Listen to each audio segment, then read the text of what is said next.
الحق مرارة، وأنا أعلم علم اليقين أن ربما كلام الحق لا يعجب الكثير، ولكن نواسي أنفسنا في قوله تعالى: وقليل من عبادي الشكور وإن تطع أكثر من في الأرض يضلوك عن سبيل الله. ما يحصل في بلاد الأمة الإسلامية كافة حينما سفقوا للباطل ففقدوا الأمن في أوطانهم وبلادهم لأنهم استمعوا لدعاة الفتنة. لهذا انظروا، أسألكم بالذي رفع السماء وبسط الأرض وجمعنا هنا، هل رأيتم دولة، وأعني ما أقول، عانت ما عانت من الثورات ثم استقرت؟ لن تستقر لأنها قامت على باطل. النبي عليه الصلاة والسلام كان يسعى للأمن من أجل الدين، يسعى للأمن من أجل الدين، لا يسعى لهدم الأمن من أجل الدين.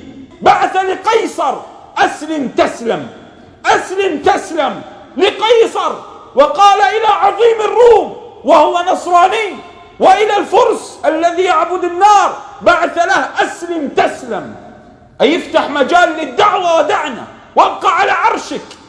النبي عليه الصلاة والسلام كان إذا أراد أن يغزو قرية وقف على السفوح فسمع، يسمع، فإذا سمع الأذان تركهم، ما سأل عن حاكمهم، ما سأل عن قانونهم، ما سأل عن شيء، المهم أن يقام دين الله عز وجل.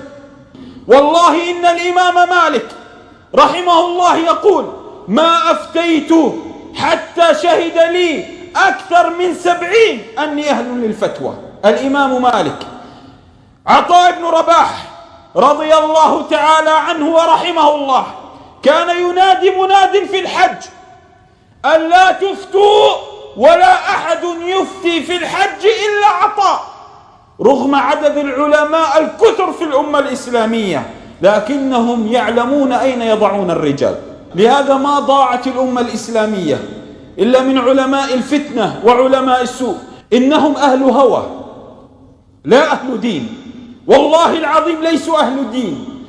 أحدهم هدف وخرج على وسائل الإعلام أن جاهدوا واذهبوا للجهاد، فلما ذهب ابنه، وأعني ما أقول وأقسم بالله أني صادق، فلما ذهب ابنه إلى أحد الدول العربية للجهاد، ذهب الداعية ليكلم وزير الخارجية أن يرجع ابنه، كأن أبناء المسلمين رعاع وابنه هو الطاهر المطهر. دعا للجهاد ومانع ابنه. يجتمعون ويأتون بالطائرات على الدرجة الأولى علماء الفتنة ليجتمعوا فيما بينهم عبر وسائل الإعلام، ثم يقولون بوجوب الجهاد وغيره. فلماذا لم تذهبوا؟ فلماذا لم يذهبوا؟ الإسلام ليس أن تقول بل أن تفعل. ولهذا أقسم بالله أني أستحي أن أتكلم بالجهاد لأني لست أهلا له. هوى متبع ينتقدون هذا ويتكلمون على هذا، وأحدهم يحرم السفر لبلدان عربية ويرتع في البلاد الأوروبية. ثم نقولهم علماؤنا: الصمت عن هذا زيادة سفاهة. ألف مفتي، الجاهل يسمي نفسه مفكر إسلامي، والأحمق يسمي ربما نفسه داعية إسلامي، والجاهل يسمي مفتي إسلامي، وهكذا كل يتعلق بالإسلام والإسلام منهم براء. أصبح أبناؤنا ضحية. لهذا والله ما وقفنا هنا إلا أن نعلمكم من هم، لأن غدا أبنائي وأبناءكم يصبحون ضحية لأولئك القوم دعاة العلم والمتعالمين. لهذا ألا قبحهم الله. أهكذا دين محمد صلى الله عليه وآله وسلم؟ حينما استفحل الأمر نادوا للناس أن اجمعوا أموالكم لإغاثة إخوانكم، ثم سرقت أموال الناس. أهذا دين؟ أسألكم بالله هذا دين؟ والله على ما أقول شهيد أني ما زدت كلمة واحدة، وكل هذا أعلمه أنا علم اليقين. سفكوا دماء المسلمين في كل مكان من أجل الفتاوى المزعومة. أحدهم الموظفة ترضع زميلها في العمل تكن ماذا؟ أخته. وآخر يحرم السفر. لماذا؟ لوجود المنكر.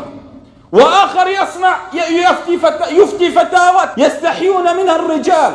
أولئك الدعاء قبل أن يخرجون على شاشات التلفاز يوقعون بالعقود بالملايين، وأنا وقفت على تلك العقود، وقعوا بالملايين حتى يفتوا ويعلموا للناس دينهم، ثم يجتمع في إحدى الدول العربية ويقول أيها الشباب اذهبوا للجهاد. أين ابنك؟ أين أنت ذهبت إلى أحد الدول العربية فرتعت بها وصمت عن أمة تذبح، وكل هذا بزعمك وفتاويك.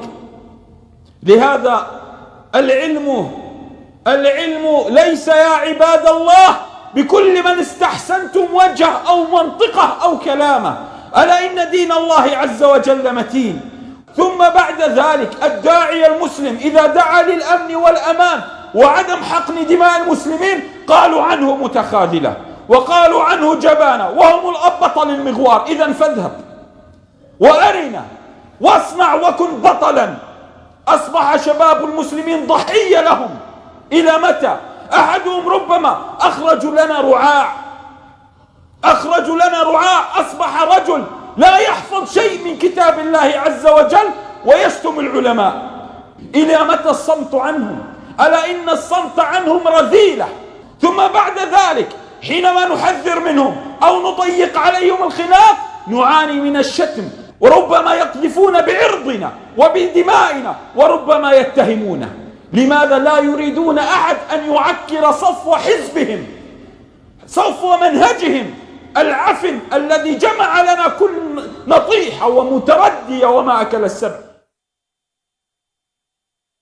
ألا إن الإسلام لا يقوم إلا على كتاب الله، وتعليم الناس لكتاب الله أوجب وألزم.